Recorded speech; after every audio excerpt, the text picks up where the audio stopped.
Hi everybody, in this video we're going to look at how to start a new PowerPoint presentation in under 2 minutes. Let's go! Please subscribe to the channel, like this video and share with your friends. This is what you will see when you open up your PowerPoint app. And to start a new presentation, you click here on New. Now you can use Copilot, or you can just simply start a blank presentation, or you can use any of these templates.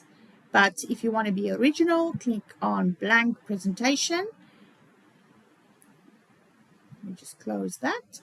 And this is what you will see. This is what you're going to start working with. So look at the other videos to show you how you can use every single function on building a wonderful PowerPoint presentation. Let me know what you're struggling with, leave a comment and I will make a video for you. Like and subscribe.